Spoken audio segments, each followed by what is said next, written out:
Okay.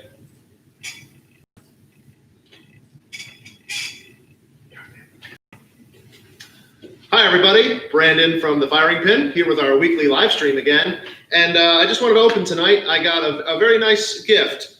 Rick and Ann brought me down a pocket Constitution and Declaration of Independence. And I just wanted to read. You've probably heard this many times before, but this is how I wanted to start our live stream tonight. We hold these truths to be self-evident, that all men are created equal, that they are endowed by their Creator with certain unalienable rights, that among these are life, liberty, and the pursuit of happiness, that to secure these rights, governments are instituted among men, deriving their powers from the consent of the governed, that whenever any form of government becomes destructive of these ends, it is the right of people to alter or abolish it and to institute new government, laying its foundation on such principles and organizing its powers in such forms as to them shall seem most likely to affect their safety and happiness. Written a long time ago, but I think it's just as important today, obviously, with everything going on. Welcome to our live stream, everyone, and I hope everybody's doing good. I hope everybody's had a nice week. We had some rain. I'm old now, so, I care about the weather, things like that, right? Rain was good. I know my wife was happy with her garden. I've got some friends here tonight. Who's with me? How's it going, guys? What up, everybody? Pat's here tonight. We got a lot of show for you tonight, like always, and I'm sure we'll get off track. We'll try to get back on. We'll do what we can do. But once again, thank you, Rick and Ann, for dropping this off. I was able to meet them. We've met before, but it's always nice now with everything going on to look a fellow patriot in the eye and shake their sanitized hand and. Just that fellowship. It's been too long. I'm really glad that we're open again and seeing that normal flow of customers. There was a time, obviously, when things were shut down that we didn't get that, and it really was a bummer. So we're glad that things are opening back up, and we get to see all of you wonderful people again. So, like I said, we've got a lot of show tonight. We've AR-15s here out on the table, and Pat is going to be giving some excellent instruction, as always, on running these AR-15s effectively, talking about a 36-yard zero, which is, I think, pretty interesting. And zeroing is one of those topics that a lot of people are intimidated by, or they just haven't delved into deep enough, maybe, to really know what they're talking about. And Pat is just going to make it so simple, take all those worries away, and you are going to be combat effective with your AR-15, right? Right off the bat, I'd like to make you aware of a training opportunity for this Sunday. What's the date this Sunday? That's got to be the 26th. The 26th. We're pretty sure on that. But this coming Sunday at 9 a.m., we've got 4 slots available for a pistol mechanics class, all right? And I'll let Pat talk about a little bit more about what that is, but I just wanted to get that out at the beginning of the video that we do have space for a class. Shoot us a message on Facebook, send us an email. You're going to want to get registered for this. It's $60, and it's 3 solid hours of instruction, and you are going to be blown away. Even people that are very confident in their shooting abilities, you're going to be blown away by what you don't know when you start taking some formal instruction from Pat. It's truly impressive. Speaking of Pat, he's been working super hard training for the tactical games. Those are coming up very, very quick. I hope you've been training hard. 2 weeks out. 2 more weeks. Yeah, 2 more weeks. He's going to be down in Pennsylvania, really running through the gauntlet of physical fitness and firearms proficiency, and just a real fun experience that, eventually I'd like to bring up here to New York into Polar Wave with the facility that we could potentially have out there. I think it's very possible that we could be doing stuff, if not that exact competition, something very similar to it, or at least training people to do those types of activities. So we'll be talking about that a little bit later. And we'll be talking about our USCCA classes that we've been doing. Those have been extremely popular. We've got some in-person ones coming up. We can finally do in-person training. That's very limited numbers-wise, how many we can fit in our classroom, but we are able to do it. Excuse me. And obviously, in-person training, as accessible as the Zoom online training is, in-person is always so much better, as we all know.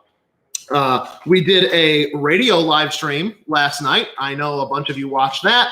And if you're a nerd like me and you're into radios, specifically GMRS radios, which is what we're getting into, we'll be talking about those a little bit later. But if you want to really hear some radio talk, go over to our Attica 460 radios, answering questions and just letting people know about the service that we have. So that's awesome. We've also started 2 new pages. Speaking of radios, we've got 2 repeaters that are going to be going up very shortly. A lot of you know about the Attica repeater, which covers from Buffalo to Rochester and most points in between. That repeater, we've got a ton of use out of, and there are new people joining every day and seeing the use behind it.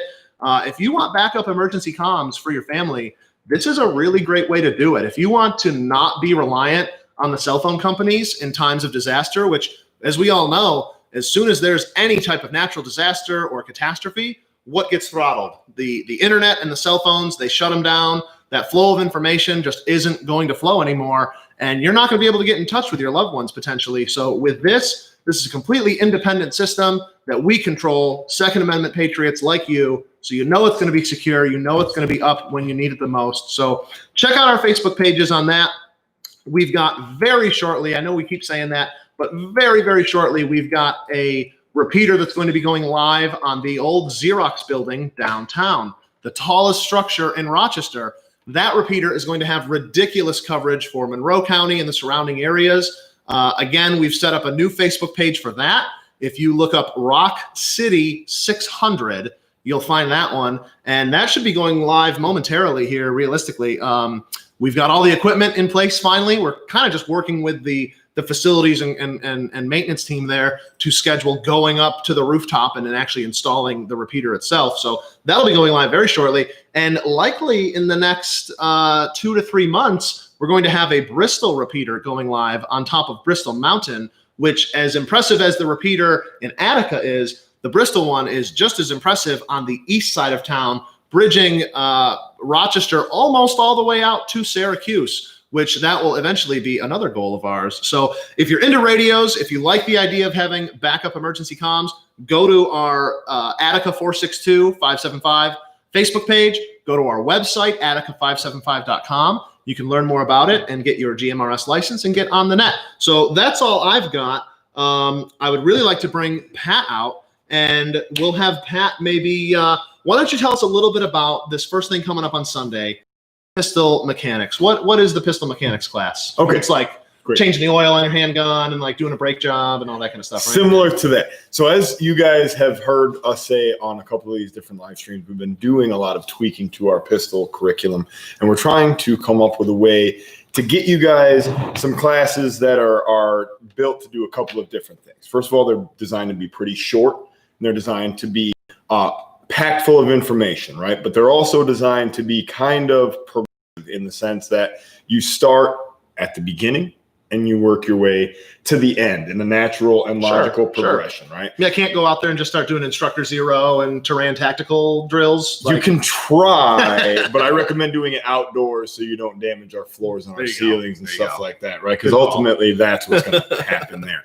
So no, but a lot of people want to come in and, for example, you know, we carry concealed handguns. We want to work on getting our concealed handguns out of the holster, right? Sure. Well, maybe standing stationary in one of our booths isn't an appropriate place for anybody and everybody to be able to do that, right? Because they haven't practiced it enough dry prior to coming here, and they're not used to doing it in a consistent way. They don't have a systematic approach to how they do that, right?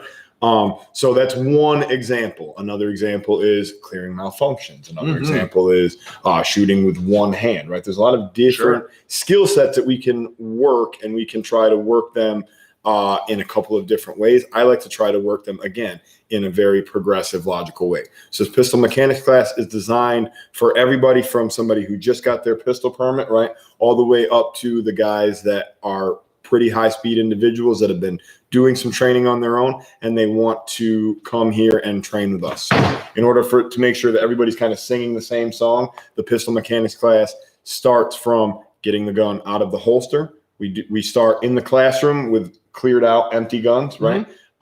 Then we work into, when we get out onto the range, we're accessing those guns with empty chambers, one in the magazine, right? So we can work through our tap rack, right? Nice. Our immediate action Nice. drills. So we take you right from accessing the gun into what happens if I access the gun and it doesn't work. So tap rack, okay, that works for empty chambers, failures to feed, stuff like that. It also happens to work for our smokestacks, right? So if we have some sort of failure to eject, we can also clear that with a tap rack. So it's two different types of malfunctions in one, right? Then we get into some of our remedial action stuff, right? Unload the gun, load the gun for some of those more complex malfunctions or remedial action on our pistol, right? So we get into some of that. Then we work into shooting with one hand, shooting on the move, right? Just some of the basic mechanics of how do we run the gun, how do we keep it working and operational, and how do we keep it in our workspace when we're interacting with it. I know you and I see a lot of times people come into the gun, just at the gun counter here, and hey, you mind taking the magazine out of that handgun when you take it out of the case, right? And the first thing they do is what? They bring the gun down here someplace, right? Sure. I can't see what's going on up in the world, right? I have no idea what I could be muzzling because I'm down here and I'm focused on the handgun down here. So that doesn't work. It's definitely not going to work on the range with other people around. Sure. So these are some habits that we try to break right off the bat. So the mechanics class is basically centered around some of those types of things, getting the gun into the holster safely, efficiently, clearing our malfunctions, what are our loading and unloading procedures, and how do we do all of these things in a 360-degree environment while being safe around everybody else. We incorporate a bunch of live fire in there, about 150 rounds over the course of like 2 hours, right? So we're going to be, in the classroom for a little bit, and we get out onto the range. We're going to shoot about 150 rounds. And again, it's going to be very progressive. We start here, we end over here. And in between, hopefully we give you enough information that you feel like you got what you came to get, which is some new knowledge, but you also get to take it with you because we didn't spend a whole day learning so many different things, right? Because a lot of classes, I've been to classes before where it's kind of like drinking from a fire hose, right? There's so much coming at you that you get what you can get, but you can't take everything That's a really good away analogy. from it, right? So we try to simplify things and streamline them so that we teach this thing in stages, right? So the total package of the training is going to encompass about 12 hours. So roughly what would be a 2-day training event in most training groups or whatever, training schools, right? We just chunk it out into 2-hour little pieces and we try to give it to you that way, right? So and this, this class is definitely a class that stands on its own. It's certainly a good class for anyone at any level to take, to just so that you understand how to, again, effectively and efficiently manipulate the gun really well in any kind of environment, right? Because if we can simplify and streamline the actual mechanical operation of the gun, then we have a lot less to think about when we're out there on the range, either training or when we're potentially using the handgun in that. There's so much that a lot of us take for granted that we know how to do it. We know how to do these administrative reloads, proactive reloads, emergency, we know all that, but there's a lot of people that have never taken formal training that they don't know that. So this class, it stands on its own. It's a good course to take, but it's also the prerequisite for a lot of the other classes you're going to have, concealed carry 1 and 2, and advanced techniques and things like that. So this is one of those classes that you definitely are going to want to take, even if it's below you or you think it's below you, because I guarantee it's not. You may. I'm sure there's people out there that are maybe competitive shooters or are, law enforcement, things like that they've had a lot of time behind the gun. But again, you're going to learn things. You don't know what you don't know until you take some formal training. And there's always somebody out there that can show you something, right? I'm not saying that none of the techniques that I try to teach here are the only way, right? I don't ever say that this is the way. This is a way. This is a way that I find effective. I'm always open to other people bringing their methodologies and sharing those as well too, right? So it's not always just about, what you're going to get out of the class. Maybe you bring something to the class with you that I've never seen before in my life, right? And also we've seen a lot of folks doing this. We love when someone takes one of these courses and then they take what they learned from that course and we see them here maybe once a week or once every other week training Practicing, on right. their own, the things they learned, almost like having homework, right? Right. And they do the work and they get those things done. And then a few months later, then they sign up for the next course. And that's what we'd really love to see is you really taking these to heart and seeing that progression and taking it as a full curriculum, really, because Sure. Pat really has done a lot of work laying these out in a very logical progression and really. I keep breaking them down and putting them back together too. I'm never really happy with the way. So when you guys come to one of these classes, you're never going to take the same class twice. There you go. Right? Because I'm always trying to make it better. I'm always looking at it and I'm always saying, well, this worked really well. This could maybe move over to here, right? So I'm always playing with the formula because I never feel like I'm satisfied with it. I always want to make sure that I'm putting out the best product that I know how to put. Well, and then you, Mr. Fitness over here, can always throw that kink into it that, let's just up the hardness factor by 10. We can always add a degree of difficulty, right? If we get the heart rates up and stuff like that. Right? There you go. So I love it. That's good stuff. And we are discussing, we're just kind of finalizing the literature to go out there, but we'll tease it here now. What we'd like to do is really make a program where if you take all 5 of these courses, these initial ones, and we'll have different tracks maybe that you could go down, different areas of study. But if you put the time and energy in to train with us, not only are you getting amazing training and increasing your skill set, but which is worth it. But we want to reward those who are helping us as well and backing our training program.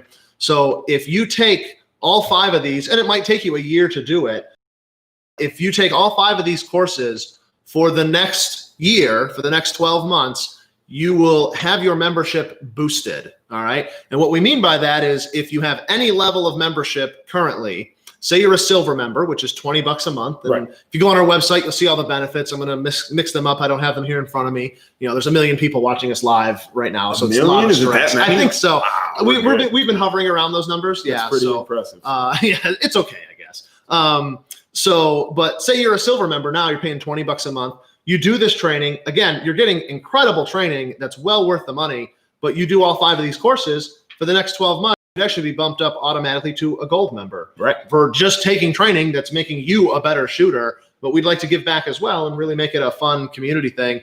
If you don't have a membership, you would get into our discount club, which the discount club is one of the best ones, really. You basically get 10% off everything in the store, 5% off MSRP of guns. I think that you have to order. Again, all the details are on our website. You're going to want to see those. But yeah, so I think that's a pretty cool perk. Again, you're getting amazing training that is far and above, it's worth way more than you're paying already. Right. But then there's that extra perk of if you go to all of them, you get a pretty nice benefit. And we really do want to make it, some people suggested getting like t-shirts or like challenge coins made. Right. I think it would be fun to have like some type of club or some type of, I don't know what you want to call it. Right.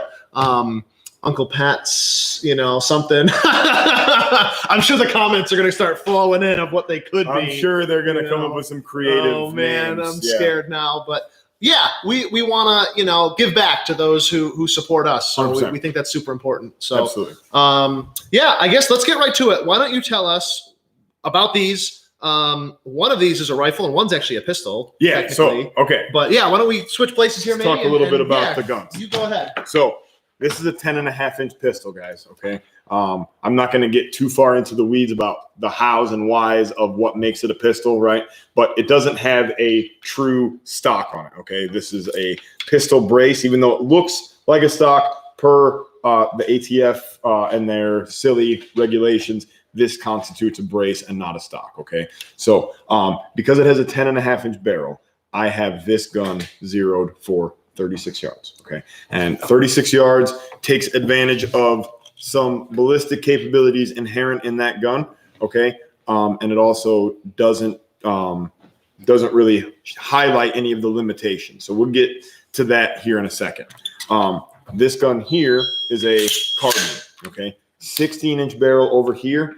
And so this gun is zeroed for 100 yards. And again, that is because I want to maximize the ballistic capabilities of the 5.56 in this particular setup, okay? So here I've drawn a pretty crude and not exactly technically accurate representation of the ballistic capabilities of these two different guns. Okay, so and these are again not exact, but you'll get the idea as we go through. So here is the gun that's zeroed at 36 yards. Okay, and this 36-yard zero also happens to correspond to roughly 300 yards as well. So understand that the bullet exits the muzzle lower, right, than the line of sight, and then it rises on its parabolic arc to meet my line of sight here, okay, at 36 yards. And then as the bullet continues its trajectory, it continues to rise. At 100 yards, we're impacting here. And the bullet peaks somewhere between 175 to 200 yards, roughly, okay? And it's roughly 5 inches above my line of sight by that point in its arc, okay? So it's at about 200 yards, 175 to 200 yards, the bullet's somewhere in this region here. About 250, the bullet's back down here. 300 yards, the bullet is crossing my line of sight once more. 350 yards, I'm back down here, okay? So all of these holds from 0 to 100, they're all roughly within a 11 or 12 inch, area of one another, right? But I do have both hold overs, right, for different distances, as well as hold unders. In other words, sometimes I'm going to have to aim low to compensate for the fact that my bullet is up high. So not only am I going to have to hold high sometimes to compensate for the fact that the bullet has not line of sight yet, I'm also going to have to hold low once the bullet has crossed my line of sight for the first time. Okay, that's some of the limitations there. Now, the 100-yard zero in the carbine takes advantage of the fact that I'm not, or it, I should say, it is a reflection of the fact that I'm not very smart, okay? And I don't want to do a whole lot of thinking when I'm shooting. So what I want to do is I want to hold over all the time with my carbine, right? So in other words, when I'm shooting at between 0, and 25 yards, okay, I know that my optic is going to be looking here and that my point of impact is going to be somewhere down here. So I'm just going to hold a little bit higher to compensate for that. Well, coincidentally, once the bullet's out at 200 yards and 250 yards and 300 yards, I'm still going to have to hold high, right? So at no point using this 100-yard zero do I ever have to hold under to compensate for the fact that my bullet has crossed my line of sight and is now, much higher than where it started in its trajectory.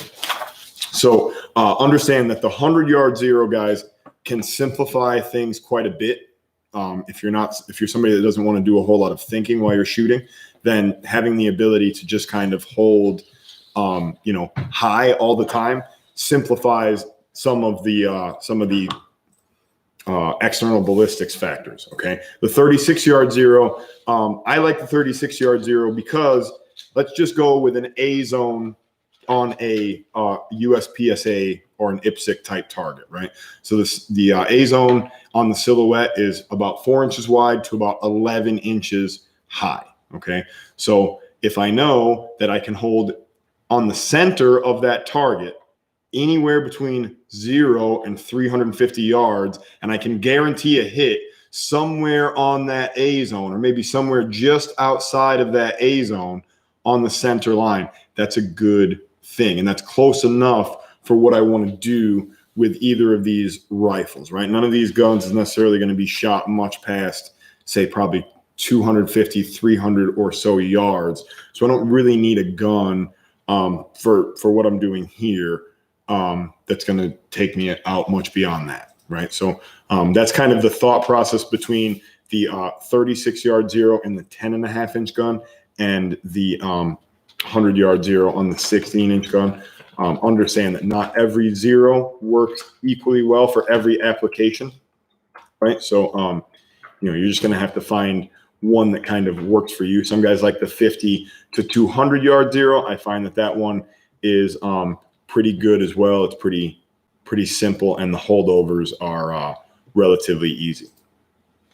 So I don't have too much more on the rifle side of things. I did want to say Marshall Edgecombe. The other day when we were talking about one of the other classes, Marshall Edgecombe had indicated that he was interested in coming to one of those classes. So if we could get him into one of the slots for this coming Sunday, Marshall, if you are out there watching, or if anybody's friends with him and wants to tag him in this live stream, let's try to get him involved in this coming Sunday's class if we can, because I remember his name from the previous class, and I wanted to make sure he had a chance to come and train with us if he'd like to.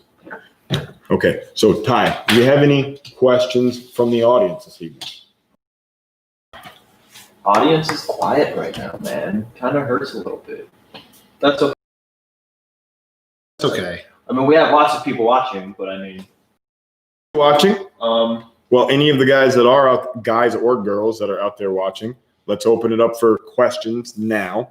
And we can talk about anything. We can talk about AR-15s and zeros, some of our upcoming classes. We can talk about the tactical games and, you know, different functional fitness and tactical fitness type stuff. We can talk about any of those things. Yeah. One question while we're waiting, one question that I had that people had asked, or some people have been asking me, updates for Polar Wave. So Polar Wave, we're still working out there. We've been shooting out just as private citizens, just enjoying the property, you know, kind of developing what we want to do and just kind of doing some testing and things like that. Obviously with coronavirus, that put a huge, a huge works, and it has just, paused things for a while and just slowed things down. And I'll be honest, very frank, it killed a lot of my motivation, too, out there. It's just tough. We had so many things to worry about. You gotta pick what you can worry about. Sure. And that was just one of them that, it sat out there abandoned for 3 or 4 or 5 years before I bought it. So, the grass is going to get a little long, but I've been out there. I've been mowing it. I was out there today. I have a little sunburn. I was out there today mowing it. So it's working. We still fully intend on opening up the range out there. There is a huge need and desire for outdoor range spaces where you can do tactical things, and just, the indoor range is great, but it's just so limited. You're in a concrete room. So, we're working on it. I would love for people that are interested maybe in having any type of events out there. If you need just land, there's 22 acres out there, almost all wide open space. So sometime here in the next month or two, we should have some good bathroom facilities out there, and we could do any type of event, really, car show, or, come at me. Whatever you got, we'll work with you on the price. Yeah, for anything, yeah. It was super affordable. So if you've got an event that you're having trouble finding a space, to spread people out with social distancing rules, like I said, we've got 22 acres out there. So we got a lot of room. We can spread way out and make things happen. Another thing is we have a YouTube channel. I know we spend 99% of our efforts on Facebook because that's where we have the biggest audience, but we do have a YouTube channel. If you just look up the Firing Pin LLC, it'll come right up, and we are going to try to put more content out there. I promise. It's tough. I have some videos. We could start. We just got to keep some out. Yeah. So the easy part for us is the filming. I think the editing is what's just that, as content creators know, that just takes the longest to do, and that's just not our particular skill set. We pull the trigger, we make things go bang.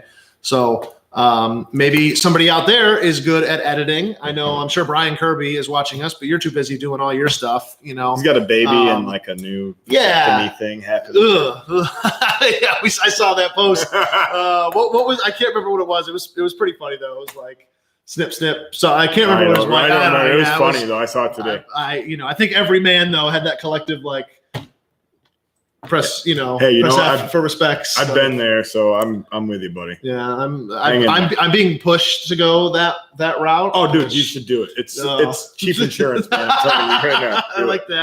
I like that. But yeah, maybe there's some starving artist out there that we could maybe trade. Pat could teach you how to use your firearm to defend your studio, and you could help help us edit some of these videos. Obviously we're not looking for anything Hollywood budget. We just want some good content out for all of you folks, and we've got the gear to do it. Again, we just need some help putting everything together. Another quick update, gunsmithing. We've had a lot of people ask about gunsmithing. Just one of those things, again, with everything that's going on, we just didn't have the manpower, the ability to do it. But starting very soon, I've been told August 1st, you could start bringing things down, booking them in. We'll take them in. As before, it's one of those things. I don't have a gunsmith like on duty all day, every day, but he's very local. So book your stuff in. We generally tell people before it was 2 to 3 weeks. Right. I'm going to bump that up. You're going to have to give us like 3 to 4 weeks probably. Obviously, if we can get it done quicker, if it's something like installing a magazine lock or something extremely simple that you could do like at the gun counter, we will try to accommodate you. But it has just been a madhouse down here lately, and with everything going on and staffing and perfect storm, right? Same with the ammo shortage and the gun shortage. Just one of those things that's very tough to work around logistically. So just cut us some slack, I guess, if you can. And I promise we will do the best that we can do to get you your stuff. And the last update that I have, I think Ty's got some stuff, right, to switch over to after this, hopefully. Good. So the last update that I have just had people asking me about was Freedom Weekend. Obviously, with everything that was going on, we couldn't do Freedom Weekend like we normally do. I don't think we could still do it how we normally do. I don't think we're not the norm there yet. Yeah. So trust us, we want to. We've talked about several different ways and ideas and things like that. If it goes too much longer, we've talked about doing maybe like a virtual one somehow and just having like a party here and maybe sell some tickets or something and people can come in at different times and kind of come through, our closest friends and customers that we love, and just have kind of a party online or something. I don't know. We're trying.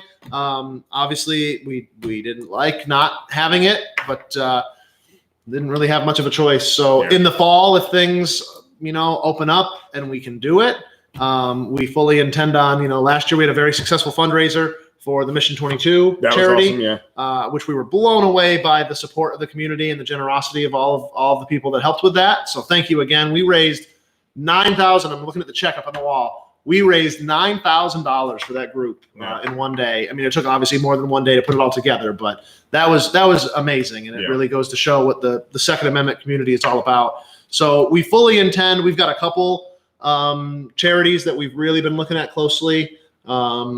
That I'm going to tease maybe one that could always use some love is Operation Build Up. If you go on Facebook, Operation Build Up, it's a local charity that this young guy he has been dealt like every bad hand like you could be dealt. Like he would have a space and to explain his charity, what he does is he helps veterans get reliable transportation.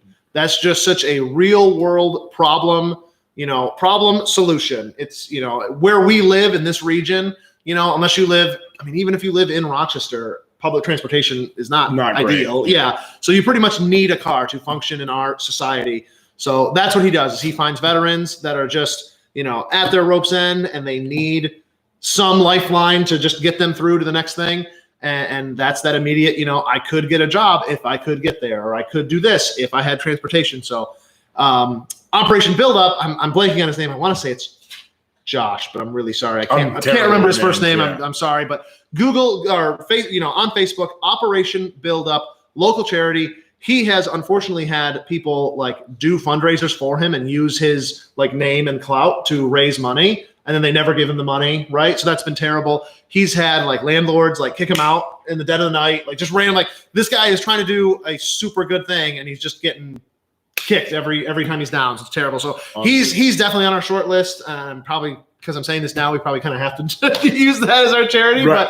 But he was the one that we were really thinking of trying to support and figure out a way this fall to put an event together. Again, maybe we can do an online event, some type of telethon. Pat and I will get up here till we're hoarse and blue in the face till you shut us up. You know what I mean? Yeah, we'll figure something out. But I just wanted to give those few little updates. So Ty, why don't we cut over to you and get some questions going?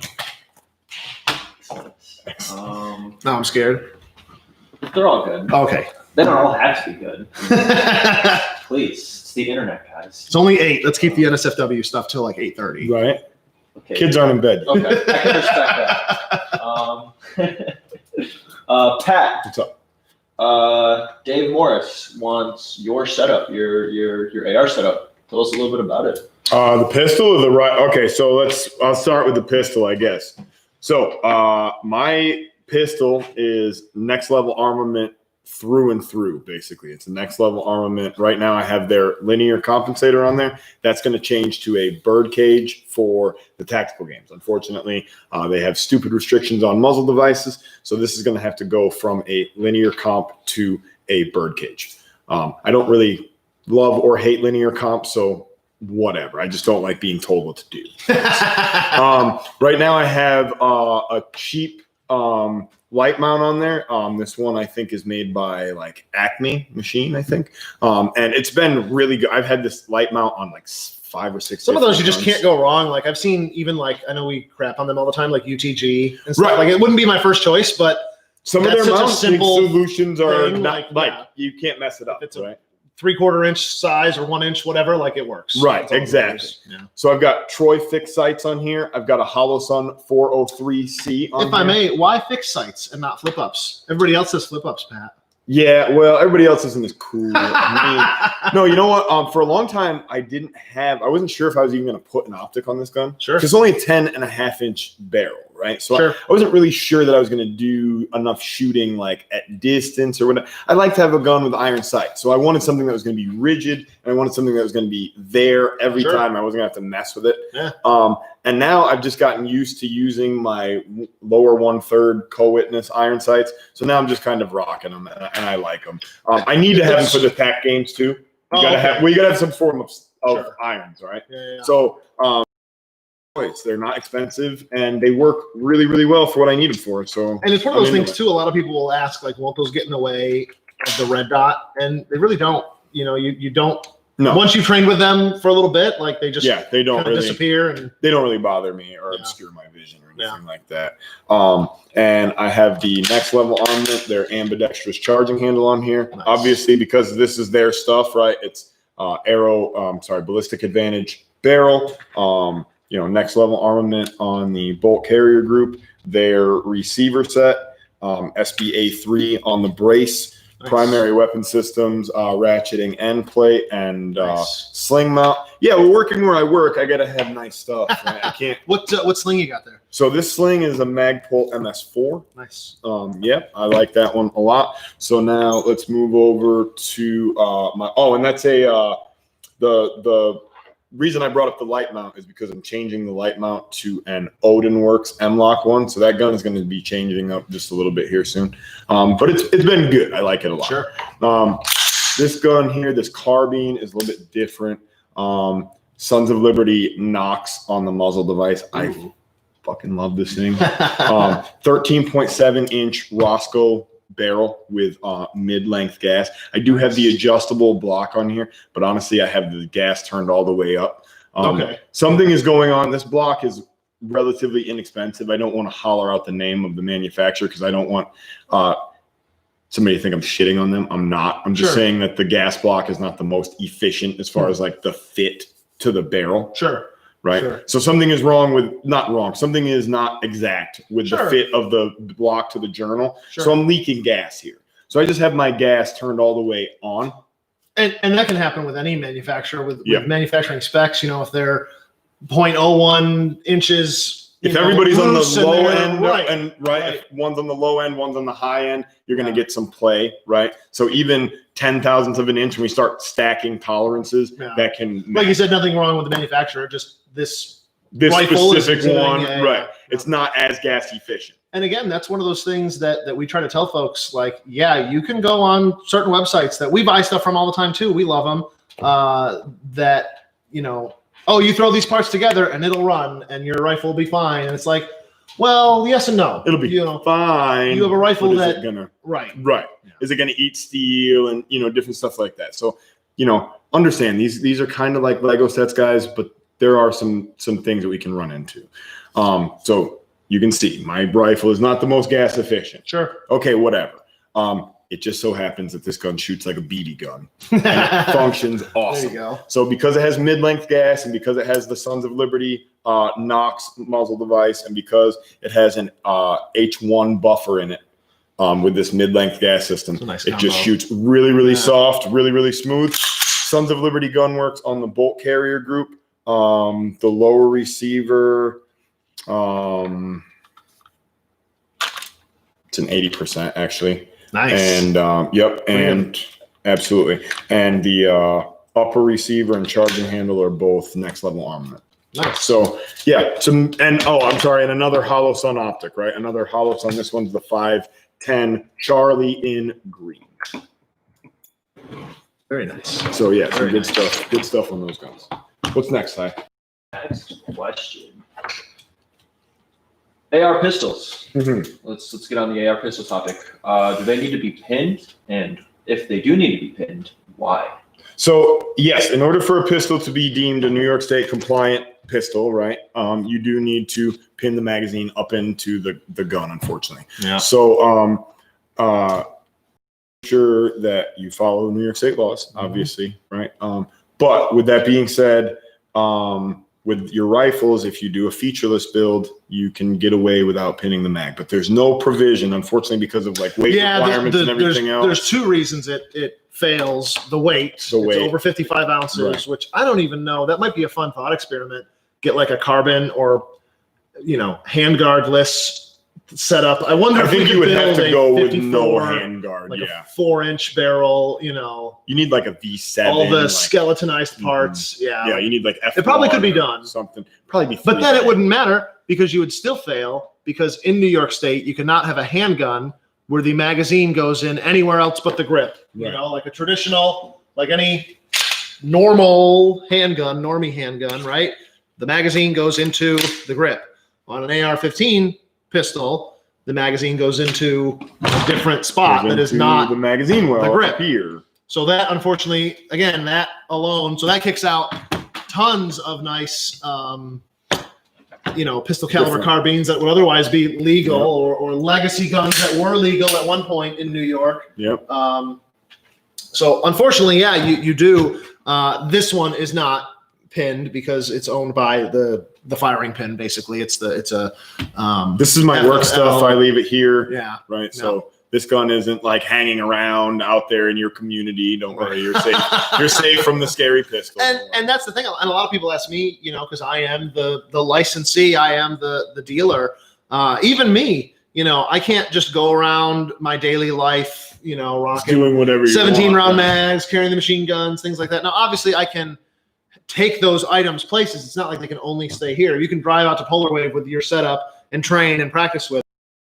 Have like a legitimate reason to Right. do it. Can't just be doing it whenever. Right, exactly. So that's why a lot of the stuff that you'll see that we are showing you is not New York State legal. It's because it's owned by the company, right? Just like any YouTuber out there that, like FPS Russia, famous one. Right. He had all those machine guns. How's he getting brand new machine guns? Well, because he's friends with an SOT dealer that can get all those types of things. Right, and he wasn't actually he was using them to make content, but that Right. wasn't his. Right. He's not just using that like as his home defense firearm, right? Which should be, of course, your legal right. And because we're trying to broadcast to a larger audience, right, we can't necessarily limit ourselves to only stuff that's relevant to being in New York State. Like we Yeah. want to be relevant to you guys here in New York State, and we want to be on the same page with everybody that's here, and we want to show you guys stuff that's going to work for you the same. There's a quick story that just popped into my mind, and a lot of the old timers will remember when this happened. I want to say it was back in the mid '80s. There was a gentleman who worked for HK down in Virginia, Sure. and he got into basically a road rage incident with these guys in a truck, and some good old boys down in Virginia. And he was rushing away from them, trying to get to the HK facility because it's, I'm assuming, very secure or more secure than the average place, even back then. Right. And this is one of the only documented cases of a NFA machine gun being used for self-defense purposes. Mm-hmm. And it was a Ruger AC-556, right? Like A-Team style. Right. And this, I don't know if he was an engineer or an executive, I don't know what he did for HK, but this gentleman pulled into the HK facility, got out of his truck, and he was at the range shooting either some HK stuff early in the day or he was doing something. Right. Luckily, still had ammo. And this will bring up another story I have after this. Luckily, still had ammunition, loaded the firearm, got out of the truck, and presented it, as back off, like I have a MFing machine gun. Sure. And the aggressor said, "You're not going to shoot me with that machine gun." and he was proven very wrong when Oh, he wow. unleashed a salvo of rounds, and we can one of the few times again. I hate to say it though, I don't think it worked out well for The guy, the gentleman that shot had the him. machine gun. Yeah, Yeah. it was one of those, again, like kind of going full circle back to the story. It's like, you know, yeah, you can have that gun, but it's not like that's not your concealed carry piece. That's not your, Right. you know, which that's neither here nor there. I Yeah, guess. somebody somewhere is going to try to bang you up if they Right. think you did, you know. But that leads me to another point that I just, again, popped into the old noggin telling that story was there are a lot of people, and I used to be one of these. I used to be 15, 16. I used to shoot a lot of trap and skeet. Sure. And I had a Browning, like over-under shotgun. Right. And, you know, at the time, I mean, I bought it used, of course, but it was still, it's a Belgian Browning Lightning. It was probably a $2,000 gun or so. I'd be out at the range and I'd shoot all my ammo and I would shoot every single round that I brought. Right. And then we would drive home, me and my dad. And, you know, kind of the thought pops into the head of, well, what if we had to use this? Now, you're not going to obviously use an over-under shotgun for home defense, ideally. Using number 7 shot. But same kind of thing in that scenario. This guy had all these machine guns, you know, water everywhere, not a drop to drink. He had all these machine guns, but he probably shot most of his ammo. Luckily, he still had some left in that scenario. Just kind of a funny, you know, anecdote. What do we got, Ty? Were we doing a giveaway? You know what? We are always bad at promoting this kind of stuff ahead of time, but we are. We're going to give away a Mean Arms loader tonight. And if you don't know what these are super cool, especially if you live in New York where we are, and you have a AR-15 with a pinned magazine.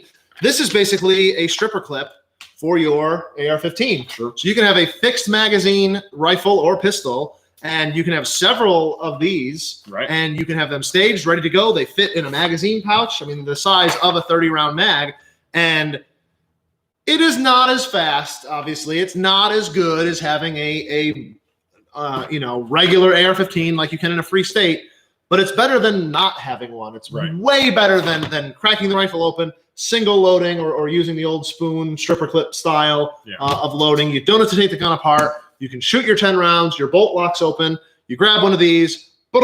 They go in. And you can get quick with these. I mean, we've seen guys that if you go on the company's website, they are obviously very good with these. Right. But we've seen guys here that you can train. You can get very good with these if you practice, like with anything. So if you can load a standard magazine at like a 10 on the speed meter, right? You could probably do this at a 7. Sure. Now you're not going to get to you're never going to get to 10. Right. Right. And the reason you're never going to get to 10 is because if you're a right-handed shooter, unfortunately, you are going to have to break the gun down pretty far so that you can see the ejection port as you're going through this loading procedure. Right? Sure. So ordinarily, if I broke the gun down into my workspace, I would break it down to about here. Right. Right. With this gun, I have to break it down at least this far so that I can get access to the ejection port because it's on the correct side of the gun for me as a right-handed shooter. Right. So I guess the only workaround would be if I had a gun that ejected from the opposite side. Sure. Right. Sure. Because then I could keep the gun up here. Then it would work. Right. Then it would work better. And I would say the only time that I've seen issues with these are when people use old, like ganked up magazines or the old style of followers on, again, old crappy mag. Especially if it's something that we've sold you, we're going to give you a brand new Magpul or Lancer. Yeah. We're going to give you a nice new magazine with a nice new follower, anti-tilt. You know, that's the biggest thing. So with your mags, the biggest thing, if you have a fixed magazine in your rifles, guys, you have to have the ability to remove the floor plate from the magazine. Right? Absolutely. There's no other way to go. It's almost a safety thing. It really kind of is, right? Yeah. Because if you have a metal magazine fixed up in this rifle, and it's like actually fixed where the gun is like New York State compliant, you can't like do some funny stuff and drop it, right? So understand that as soon as I get some sort of interruption in the feed system where I have like brass over bolt or something of that nature, some sort of double feed, I have to lock the action open, rip the magazine out of the gun, get my fingers up into the action, visually inspect, and get the magazine back up into the rifle. That's the correct procedure. If I don't have the ability to rip the magazine out of the gun, then in that case, I'm limited to locking the action open, ripping the floor plate off of the magazine and then trying to solve the problem with the magazine still. We have had a lot of fun in the back room with guns with double and triple feeds, and like you said, brass over bolt. Yeah. If that magazine can't come out and you can't take the floor plate off, you potentially will do some damage to your gun. Nothing catastrophic, but you're gonna peen some metal. You're gonna scratch it up. Especially when that brass gets up into the upper receiver, guys. That's Because tough. understand, every once in a while we can get brass like way up inside of that channel where your charging handle and your gas key are. So if you get brass all the way up into the gun, you are going to have a seriously hard time getting. And if that bolt is open, can't hinge the gun open. much more than like a quarter of an inch or half an inch. You can't hinge it open now either because it's back in its in the guns out of battery. Yeah, so right. we got the in the buffer tube. Yeah, so can't. It's a very you've got to have some forethought, and like you said, you've got to have a mag where you can easily take the floor, like a Magpul mag or a Lancer or any of the popular ones. Those are the only. It's the only way. So if you have a fixed mag rifle and you're fixing metal magazines up into it, please discontinue that. Yeah, set yourself up for do failure. something different. Okay, because you're gonna have a bad time. How do you win that? The mean arms? Sorry. Yeah. So the mean arms that we're giving away, this mean arms loader, you have to comment and share. All right. We're really trying to grow the audience of this, and sharing this is the best way. Sharing this video. When the video is over with, go ahead and share it. And that gets us just out to a wider audience, or it really helps us if you're members of different like gun owner Facebook groups, man, if you can share this to, Scope, or I know there's 2A New York State members, there are countless Facebook groups out there that are related to guns or even vaguely related to firearms, really. Any type of Second Amendment activism page, please share this video or even just share it among your friends. It really does help. And 100%. Somebody who shares is going to win this nice $30 Mean Arms loader. And we will keep doing cool giveaways. And you know how we roll. We love giving stuff to you guys. So yeah, that's how you can win. Share this video when we're done. Nice. Ty, what do you got over there? What's your cute little pistol? Yeah, what you got? It's mine, but it's legalized before I bring it home, obviously. Of course. Well, you do leave it here. I mean, on the books, it is the firing pins, even though, it's your property. This is my SIG MPX. It's based off the AR platform, except for it's piston driven. Garnished with a Trigicon MRO. Got a collapsible SV brace. This is just my baby, man. I love this thing. Hell yeah. I sleep with it in not a weird way. I cuddle with it when I do make it legal, obviously, because we are not above the law. We have to make everything legal at all times. There's a few AR pistol questions going on. Sure. Let's hit them. I have another. Before we get into too many AR pistol questions, I'm going to kind of answer the question in order. Sorry. This one is from Take Aim TV. So I'm going to give a quick shout out to Take Aim TV. Brian. Yeah, Brian Kirby. We talked about him a little bit earlier.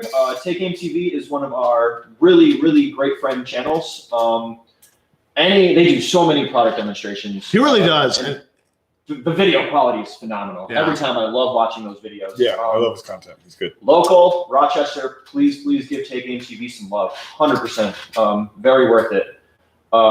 They ask optics versus irons for home defense.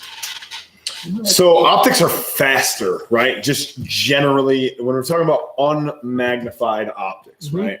Understand that if I have an unmagnified optic, and I love that question, by the way. If I have an unmagnified optic, I have three objects to align. My eye to the reticle to the target, right? Sure. If I have iron sights, I have 4 objects to align. Sure. My eye to the rear sight, to the front sight, to the target, right? A lot more going on there. So also understand that when we're talking about red dots and optics with illuminated reticles, right? Those are going to be much faster in low light conditions. I'm very fond of saying bad stuff typically happens at night, right? It's true. So generally speaking, in the hours of low light, we're going to be potentially using our gun in that defensive context generally, right?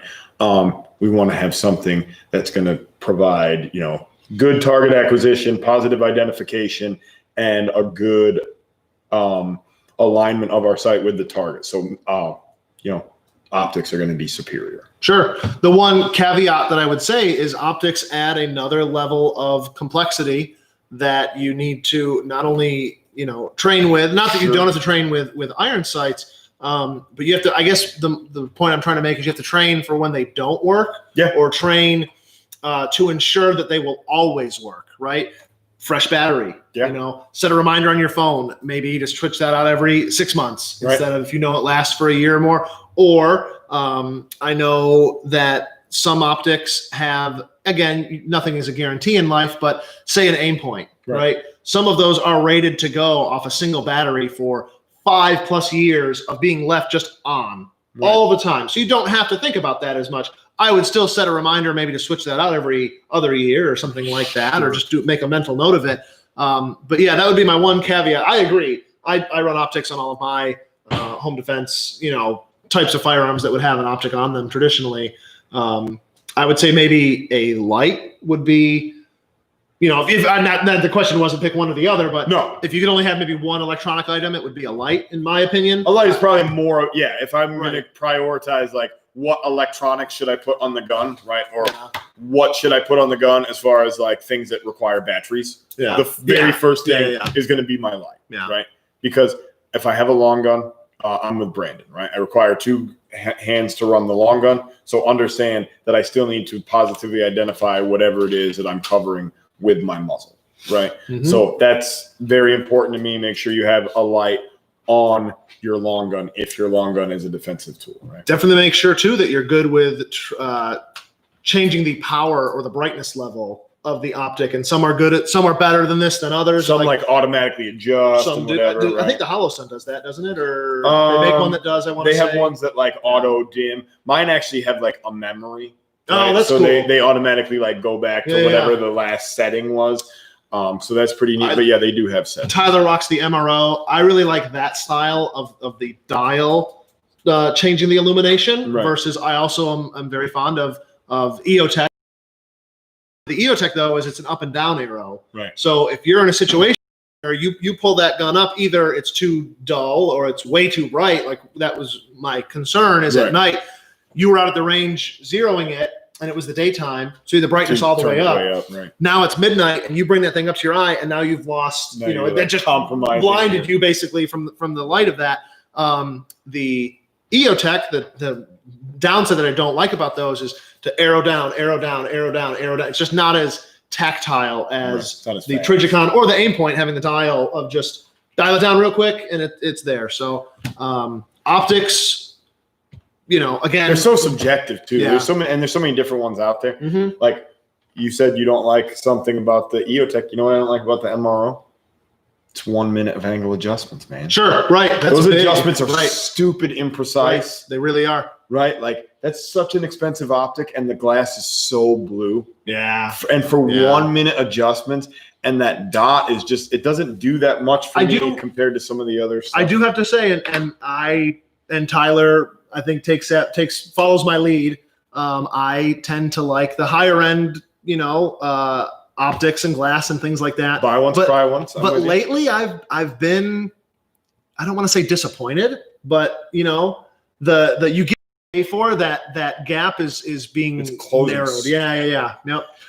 HoloSun, they make a great optic, or the Vortex, they make a great product that a lot of the stuff's all made in the same places. It's just the brand and 20 years ago, sure, they might have had a huge advantage in the robustness category, but for the average everyday user, and again, for a lot of people, the reason you would go with a Trijicon or an EOTech or an aim point is that militarization, that ruggedness. Right. If you're talking about a home defense firearm, it's going to sit in your closet in an air-conditioned, heated space forever. Basically, it's really not that you want to cheap out on your home defense stuff, but it doesn't need to be maybe the same ruggedized quality, right? You need to spend $2,000 on a rifle and $1,000 on an optic so it can sit in a gun safe. Right. Like let's just be really, brutally honest with ourselves about like it's for Instagram first and then the gun safe. okay, if we're doing it for the gram, look, you guys know I love to take flickies for the chickies as much as the next guy, right? But at the same time,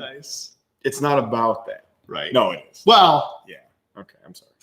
Looking cool. Is that Disregard it my can right. be about that. The first rule is to always look cool, right? There you go. 100%. There you go. You heard it here first. Look cool. First rule is look cool. That's it. 300 blackout and 5.56. This question is at. Ooh, I didn't write down your name. I'm sorry. I'm bad. I'll look up. I'll shout you out. 300 blackout and 5.56 sighting in. What is the differences between ballistics and all that stuff? Also, I want to go off on that a little bit more. Advantages of 300 blackout as opposed to 5.56. And guys, I'm about to make myself very unpopular around here. All right, I'm about to hurt some feelings. Let's see. Okay, there are no advantages to 300 blackout unless you're running a suppressor. Right. Right. Amen. The price of the ammunition is so outlandish. Right. For one. For two, ballistically, like I can throw a rock almost as far as I can shoot with 300 black. Right. Yeah. So there's that aspect of it too. And the guns are relatively the same in 5.56 versus 300 black, right? There's really no advantage, different. Right?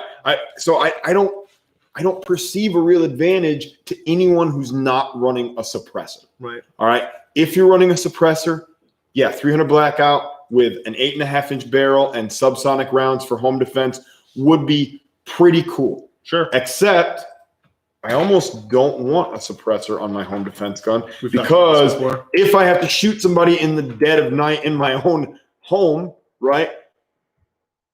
Do I not want the neighbors to be alerted to that situation? Yeah. Like, what if I don't win? Sure. Right? Like, what if I get shot and now nobody knows?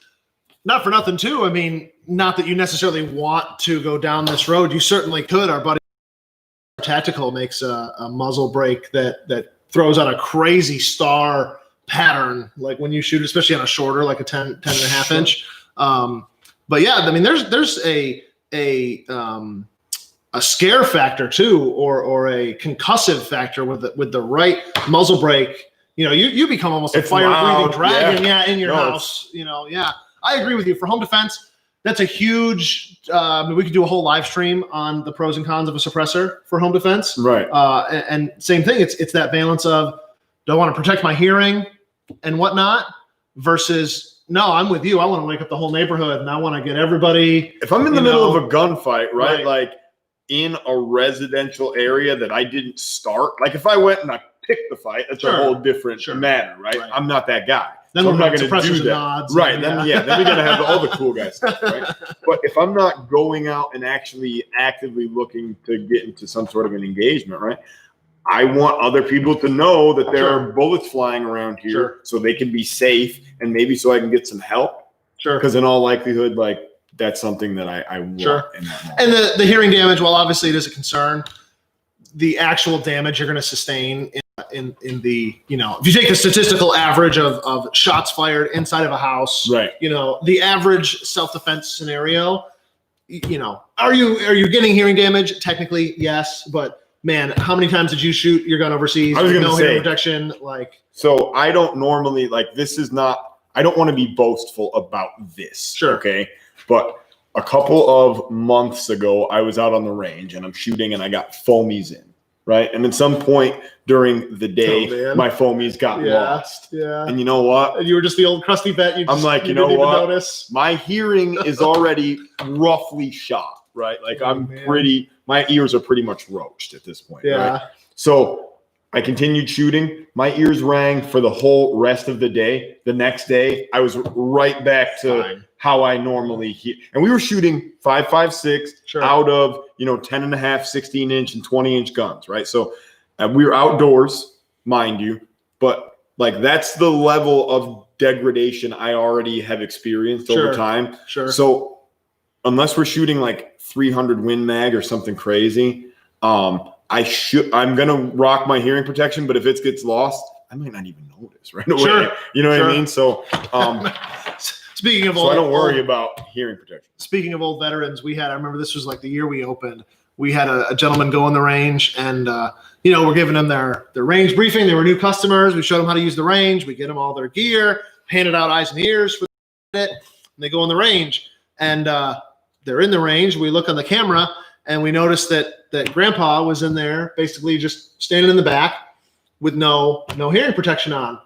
And it's our rule, and we just generally try to enforce the rules and things like that. It looks bad to have someone not wearing hearing protection. Lawyers would be mad at us too, right? Yeah. So I go in there to hand him a fresh set of ears. He had misplaced his or something like that, I figured. And so I go over there, and he's standing in the back of the range, and it was a full range. People are blasting. There's probably a bolt action 308 in there, I think. And he's just standing there like it was nothing. And I'm like, I'm wearing mine. I'm like, sir, sir, you gotta wear these. And he's like, oh, I haven't worn anything like that since Korea. He's so old. He was literally like 85, some old Korean war veteran, just hearing completely shot already. Like, dude couldn't hear nothing. Yeah, anyway. he was fine. So I had a guy come in here one time, and I was like, "Do you want some hearing protection?" He's like, "I'll just turn my hearing aids off." And I'm like, "No, just take this, put them on your head." We have another funny anecdote with that. We actually have a huge community of deaf people that come in. Sure. Rochester is a hub with the National Technical Institute for the deaf here. So regularly, Larwin, if you're out there watching, been a while. I haven't seen him in a while. But we will regularly get folks in here. And we've actually said for a long time, it's one of those things we just never had the time to really do it. We've always wanted to, as a staff, take a sign language course just so that we can be more accommodating to that community. Yeah. Because it is hard for everyone in that scenario. We have to hand write out, like I would like to shoot. Okay. And then we pass it back and forth, which we actually have a lot of fun with. I know Tyler and I just really enjoy because we just don't, I don't have a lot of dealings with people in that community in my day-to-day life. Right. So that's been interesting. But yeah, same thing. It's always kind of an awkward, technically the rule says you're supposed to wear hearing protection, but it's someone who is 100% deaf, and it's like, okay, here they are. You wear them if you need to, I guess. Yeah, because same thing. Some people have 10 or 20% hearing, and they want to hold on to it as best they can still and protect it. But guys, you only get one set of you. You should really try to protect your stuff. Wear hearing protection. Because I have some pretty significant tinnitus, and that is annoying. Yeah, it is. Seriously, it's the worst. So don't do that.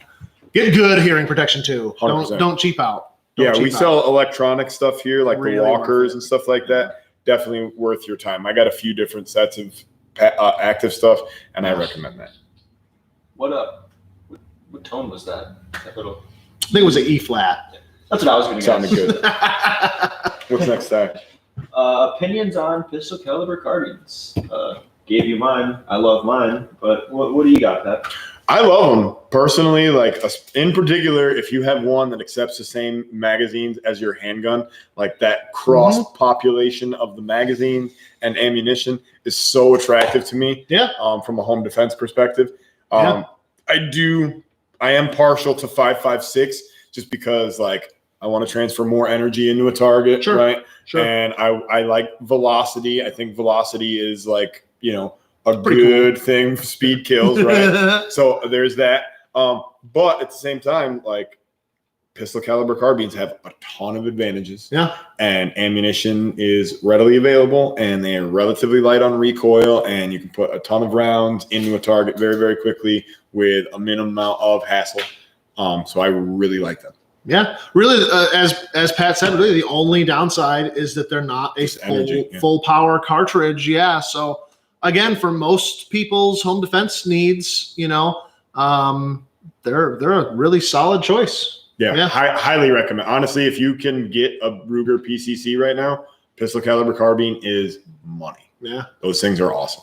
Yep. Even the Ruger Deerfield carbines and 44 mag. With good ammunition, you be careful on the ammunition selection because that's really, designed for this size game at longer than home defense distances. Right. So you want to be careful on ammo selection, but realistically, those old 44 mags are pretty cool too. Super cool. Next question. Yeah. Okay. Guys, both just looked over at me. Sorry. So I'm managing over here. You're doing great, man. Thank you. You're doing great. Thank you. This one's a class question. In our classes, I like this one a lot. This one's asked by James Robinson. Hey, James. In our classes, do we cover how your life is affected after you pull the trigger? So we talk a little bit about that in the USCCA curriculum specifically. If you're interested in that side, I would say that USCCA is going to be the curriculum that you want to take a close look at, because they really do get into the weeds on not only the actual encounter itself, but some of the legal, moral, ethical, and financial ramifications that come along with that. I am not an expert on these matters, right? I've never had to use a firearm to defend my life in the United States. So I don't know what. That's a very interesting caveat, but true. Just like on this continent, right? I've never actually had to use a gun like in that capacity, right? So I don't know what would change about my life from a legal perspective. As far as like some of the other perspectives, if you ever want to, get into that, I can speak to my own experience, and that's about it, right? But yeah, so I would say the USCCA curriculum would be something to look into as far as going down that road, or talk to some other like legal experts, like Andrew Branca is a really good, like nationally recognized guy, and he goes into great depth about some of those kinds of things. I would say too, not to discount anything that Pat just said, I definitely think it's very worthwhile understanding your state's laws, what you can and can't do, and what is going to happen to you, when that event, unfortunately, if it ever occurs, what is going to happen. But I would just underscore that with saying, don't go too deep down, well, this one guy was carrying this, he was carrying his own reloads one time. And there's a ton of like old wives' tales, I'll call them, regarding guns and the legal system. It's kind of like the old joke about the lady who spilled coffee on herself in McDonald's, right? And whatever. Have people been screwed by the legal system? Of course. Have gun owners been screwed, by the legal system? Of course. But just don't get so caught up in the weeds of that you make maybe another poor decision regarding the gun, or just, that might I don't know if I'm coming across clearly, but so don't worry too much about like the anecdotal side. Worry more about the actual letter of the law and the spirit of the law, right? Because whatever's actually in the penal code, right? And whatever the legal system can try to do to you, right? In all likelihood, they might try to do it, but you have to understand, not every case is the same. So if you go with one, every case is so different, and those anecdotes boil, months of legal proceedings and potentially years of casework down to, a headline or a bullet point or two. So that'd be my only point of that. I've just experienced customers who get, I don't want to have that because I heard this one time this guy got in trouble for doing that or this or that. And everybody knows a guy, or their second cousin did this. Find out.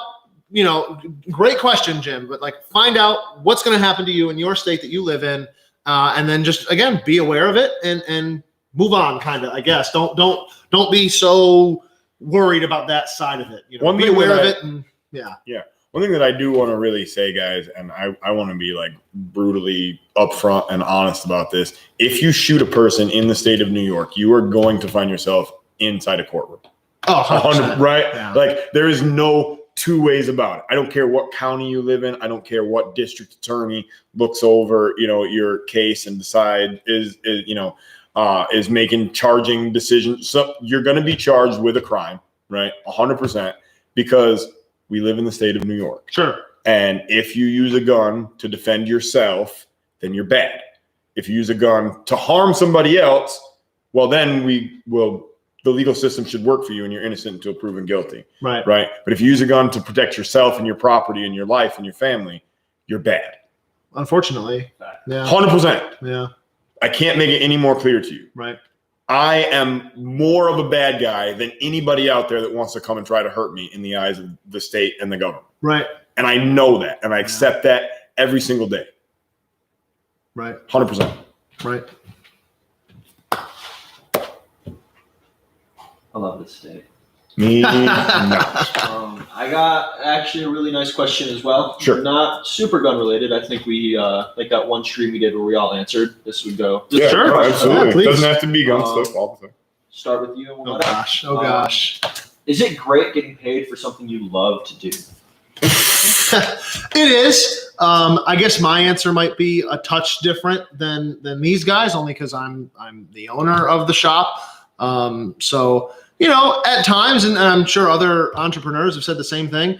It does feel like it never stops or it never turns off. I don't really have a shift that I work. And I when I say some of these things, I always feel like I'm talking shit about my guys here because they sure do not act like that either. None of these guys are clock watchers. They sure don't get here on time. Ha ha ha. But no, they, we really are. I know it's such a cheesy, like cliche thing to say, but I truly feel like we are a family here, and it shows in how we treat the customers here that come through here. But at the end of the day, this is these guys' jobs, and I hope that they can go home and just turn that side of it off. And I know they love this job. I hope they love the job, but it is maybe a little different for me because it does kind of just like never turn off. I'm always worried about this, worried about that. It's a lot like being a parent. This is my baby. Right. And it's still, they're always your baby, but I do love it though. And I really could not see myself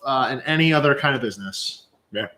So being behind the gun counter definitely beats working for a living. I will say that, right? But at the same time, when I have a little bit of a different take than Brandon too. First of all, I love working here at this place. Our customers are tremendous, right? You guys are. It brings me joy to interact with the people that I get to interact with coming here. But when you do what you love to do for a job, what you love to do becomes your job. It becomes work. Right. So even though I do love what I do, every once in a while, I wish like Brandon that I could just go home and kind of shut it off and forget work stuff. Because I always feel like, did I forget this or am I where I need to be for the next class? Right. It's always when you're trying to get better all of the time. And you're always trying to we're trying to build something out here. We're trying to really expand the training department and get the curriculum to where it needs to be. So it almost does never end because there's always more work to do. Sure. Right. So with that being said, I love it because I'm obsessed with it. And because I'm obsessed with it, it drives me crazy. Yeah. What about you, Ty?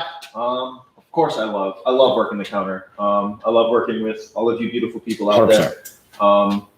Just customer interactions. That's really why I come to work other than, getting to handle guns all day. That's a really nice benefit, but just something about working with somebody in a field that is so controversial, I guess is the word. And there's just so much to learn. Like you cannot learn everything about this field. There's always a rabbit hole to go into, and it's always nice meeting customers that can teach you. One thing I also like about working here is kind of, I know you guys have definitely experienced this, the fame almost. Yeah. I'll be walking through Walmart with some friends and a customer will recognize me. Oh, you're Tyler from the Firing Pin. And we'll have a conversation about guns in the middle of Walmart and we have old ladies past us giving us dirty looks. I like that. That's also really fun. We are pretty popular. I like that. I like that about us. Yeah, it is pretty fun. Sorry, are you done? No, sorry. I'm thinking. Go ahead. One of the downsides, though, again, working in guns is it is your work now. So before, I remember when I was younger, I would sit and talk to anybody about any gun for as long, that was just, it was cool to talk about guns. And not that it's not cool anymore, but you can only talk about Mossberg 500s and even AR-15s and this and that. And then, not for nothing, a lot of guys are super proud of where they're at, and not that we're way above them or we're not they're not worthy to talk to us or whatever. But again, when it's your work and it's your day to day, you do this all day, every day. When you're at a barbecue on the weekend and some guy's like, "Hey man, I just got this Mossberg 500. Have you ever seen anything so cool?" And it's tough to put on that kind of fake, you know, like, yeah, that is super cool, man. Like, but you do, because that is, again, a part of being a good Second Amendment steward and bringing people into the fold is keeping that excitement up and whatnot. But that is kind of the one downside. It does kind of take the, I don't want to say I don't like or I don't find guns fun anymore, but it is tough when you've put 40 hours a week touching these and working with guns, you know, where before you did a ton of other stuff all week and then you got 2 hours to play with guns and it was really special and fun. Like, I'll be honest, I don't shoot recreationally much at all anymore. I wish I did more. It's generally training, doing something just very, and not that that's not fun, but it has been a long time since I just went shooting kind of like just to make noise in a way, you know, it's just been a long time. So, yeah, a long-winded answer, but. Yeah, to me, like I do love this job, but I'm going to echo Brandon here a little bit. Like sometimes, like just and I don't want to sound like this guy, but I am not like by my nature, like customer service is not my like it's not my strong suit, right? Nice. So I'll put myself into that role and I'll do my best to help you out. Right. And I really want to like have nothing but really positive, fun interactions. But I wear my heart on my sleeve just a little bit, and every once in a while I have to like just. Hey, I'll be right back. Sergeant stripes bleed out a little bit, you know. Hey, man, I'll be right back, and I'm just gonna head in the back and just throw my hat real quick on the floor, and then I'll come back. And just knife hands coming through the wall. Yeah, just in the back for a second. Hold on. I want to talk about that little not fake. It's such a bad word to use when talking about that Mossberg 500 again. Like, you know, you're at a shindig with some friends of friends, and they know you're into guns, so of course they're going to talk about their uncle's Maverick 88, and you'll be like, "Wow, Maverick 88." No, like, and you don't want to. I just don't like to feel false, right? Like when I'm interacting with somebody, I just like to feel like I'm being genuine, right? Sure. But sometimes who I genuinely am is not like customer appropriate. Well, you can feel like a douche too. It's like, you know, if I wanted to, like, oh, cool, Maverick 88. You ever heard of a Barrett? You know? You know, like, yeah, have you ever heard of that? Like, oh, cool. Just You have to do that. Let's get serious. Okay, serious it is. Selecting. Sorry. Benefits of building an AR pistol over a rifle. Just you don't have to conform to the 16-inch barrel length is really the only one. Shorter and handier, for sure. You know, I mean, other than again the cool factor, if I lived in a free state, you know, you could just own an SBR. Right. You know, you're going to spend $200 to the government just for permission to do it. Now you have to follow all sorts of rules in regards, because now it's an NFA item. So now if you ever travel with it across state lines, there's all these things. Yeah, like it's a big hassle, right? And it's one more thing to worry about. So again, this isn't really an issue for New York, but I would certainly go pistol over SBR almost every time. I really can't think of a reason I would do an SBR nowadays. There's just too many there's too many other good options out there. Right. And especially now they have the adjustable ones, you know, like with the braces and stuff like some of the early braces were kind of clunky and crappy, but even them are pretty cool. You're saving $200. It's legally just a handgun, which in almost every other state besides New York, you can do whatever you do whatever you want to do to it. Yeah. And you can have it. We were watching, it was kind of funny. We were watching Live PD the other night, and they pulled these guys over, and they had a loaded AR and a loaded AK, like one of those little Draco pistols. They had a AR pistol and a little Draco AK pistol, like in their back seat, loaded, like round in the chamber. And they tear these guys apart. And you know, the cops are obviously looking for something, but they find there's nothing wrong with these guys.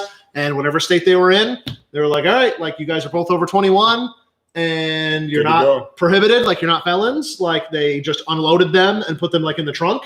And the cop even said, he's like, all right, like as soon as we drive away, if you want to take your pistols and reload them and put them back in your vehicle. We just did this for like just officer safety. Yeah, like site, you do it like when we're gone, like, and they were like, have a good night, gentlemen. Yeah. And it was really just such a different, like me and my wife were sitting there and they're like, oh man, these guys are done. Like they're getting, you're going to jail now. Like that. We thought that's what was going to happen. It's like, oh no, wait, they live in America, and that's totally okay.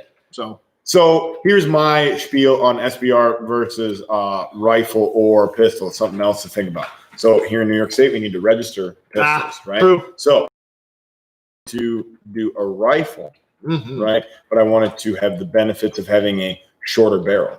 What if I did something like Uncle Pat did, and I took a 13.7 inch barrel and I pinned and welded a Knox muzzle device, and now I'm at 16.2 inches, right, just outside of the handguard. Sure. So understand, guys, that this is a 13-inch handguard right here, and because I have pinned and welded this muzzle device onto my barrel, even though my muzzle device ends right here at 16.2 inches, the muzzle device ends at 16.2 inches. So technically I saved myself like 2.5 inches of barrel length. Sure. Right. So this would be an SBR if this wasn't permanently pinned and welded onto there. Right. Because then you'd be able to attach that's another thing you got to be worried about or cognizant of. Like if you order stuff from, say, like Palmetto State Armory, you got to permanently attach your stuff. If you order, they sell 13.7 stuff all the time, or 14.5 inch barrel stuff all the time. And you just got to know what you're doing, because they're more within their rights to sell it to you. You've got to do your homework and make it right. But I guess Pat made a really good point, or was getting to make a pretty cool point. You could certainly, if you wanted to fly under the radar, the rifle's the way to go, because now you can do an 80%er and you're good to go. And it's not registered, doesn't have to be registered in New York. And 13.7 inch barrel, and you're right there, in SBR territory. Sure. Without having to go with an NFA type item, because you pinned and welded your stuff. Right. But now I have a really compact, handy rifle. And again, these Roscoe barrels, with a good muzzle device and mid-length gas, I'm telling you, this gun shoots sweet flat. Yeah. Like very nice. Stupid flat. Ty, what do we got? What do we got? James Robinson asks, how did the pepper spraying go? How did the pepper spraying go, Ty? I'm surprised we're not ready to roll that video right up into here. Can I play the director's cut? I got the full director's cut. Can I just play the full 45-minute? let me make it appropriate. There's swearing involved. It's not SFW. There's belly shots. I'm sorry. It's Todd. Needs editing. It's hot. It's spicy. There was some wrestling. There was some wrestling. There was some wrestling. Definitely got a photo for the calendar shoot in there. I think you and Darnell. We're gonna have to upload this video to another streaming platform that I won't name, but I think you know who I'm talking about. But Darnell and Tyler were wrestling on the ground, and that needs to be uploaded somewhere. First time I've ever wrestled under being pepper sprayed. How did it go? It sucked. But it was also fun. The first time I did it, we used the Palm Defender, which is like this big. On the video that we used, this is weird to do on camera. We used the Street Defender, which is rather like a lot larger than the Palm Defender. Probably got double the spray in it, or not, if not more. It felt it. Yeah. It definitely hit different. Quickly to synopsis, it honestly felt like the worst sunburn I've ever had in my life, while also like opening a broiling oven, just heat blasting in my face. So good times. It was hot outside to begin with. It was like 90. Seriously, like the rest of us were uncomfortable to begin with, and then you got pepper sprayed. You were like, is it hot? Am I sweating? We're like, yeah, we're all sweating, idiot. Like, you don't think straight when your brain feels like. Sorry to interrupt. One of the funniest things, I don't know if you knew this. So Tyler gets pepper sprayed. Maybe like 30 minutes in, he can barely open his eyes. Right. I don't even think he still could really fully open his eyes. And he's like, all right, I want to wrestle. Who wants to fight me right now? So Darnell, of course, is like, yeah, I'll roll with you. So they're, wrestling on the ground. I don't want to say like some form of jujitsu. It was wrestling. Yeah. Wrestling. Just me getting my butt kicked. Basically. But Pat, at the same time, he had students showing up for a downrange class. So there were customers like in the parking lot, and they see like 5 or 6 of us, and then guys wrestling, and there were generally like some concerned like looks back and forth, and I'm like, no, it's okay, like they're friends, don't worry. I did not know. No, you didn't know that. See that. Yeah, so funny. Yeah, it's okay. Luckily, we were down like in the back part of the property, so nobody could see us from the road. Luckily, very smart. Yeah, luckily. But we're working on editing that video. Yes, it's gonna be a couple weeks because I'm going on vacation. But trust me, it'll be there. Yeah. Editing will be happening. He did a good job. And it was there were people there like Andrew, our friend who does the radio stuff. He has gone through the police academy, so he's been pepper sprayed. He's like certified to spray and has gotten sprayed. So kind of among all of us, he was like the most qualified to spray him, and so he did and was very effective at it. And even he, who has been around a lot of people who have been pepper sprayed and been pepper sprayed himself, he really gave Tyler some kudos and was like, which he did. Like, you handled that very well, much better than I would have handled it, or I think a lot of people would have handled it. Well, so you didn't get any before, right? So Once, but honestly, that was probably like 3 times the pain, right? Compared to the first And you time. didn't use any type of No neutralization, no milk, no water. Literally, you just suffered through it, and you used some like tear-free shampoo like later, Shower, right? yeah. Yeah, like, but you didn't use any like in the moment. Like, you never used anything to calm it down. Like, you just suffered through it. Yeah. Nice. Mom did not raise a female dog. There you go. Nice. We're getting pretty late here, but maybe we got some more lightning round stuff or a few more questions. Or I don't have a whole lot. Cool. How was your day today? Super good, man. I was out doing some gardening work earlier. I went out to Polar Wave, mowed the lawn, and moving some mulch around with the wife this afternoon before this started. So got a little sun. Yeah. What about you? Me? I worked Sure. a gun counter, so it was a good day. Nice. Today went by quick. Sometimes the gun counter goes slow, but quick day, so can't really complain. Nice. I feel like Thursdays always go quick, so I'm excited for the live stream. Yeah. Same here. Pat? I was just teaching all day, man. I just had 3 or 4 different students come in today. Hell yeah. Did some handgun stuff. Did some long gun stuff. Pretty easy day. That's awesome. Well, hey, thanks everybody for tuning in and watching this either live or later on. Either way, that's awesome. And if you want to win this Mean Arms, we're going to give it maybe like 24 hours or so. The only way to win, you have to share this video. And again, if you can share it, I believe it will show us if you share it multiple times. Like if you share it once to your personal page, but then maybe share it also to a group that you belong to, either a Second Amendment group or whatever kind of group that you think it's appropriate to share in. We'll see that. So it all helps. It really does. We're helping you, giving you some free stuff, and we're hopefully increasing some of your knowledge and your skills by these. And if nothing else, I hope you've been entertained for a little bit. We certainly, we have fun making these. And I guess that's the most important part, is that we're having fun. So Yeah, you guys get to watch, and that's pretty cool for you too, I guess. yeah, sweet. Have a good one, everybody, and we'll see you next week. See you on next Stay week. beautiful. See you next Thursday. Oh. All right.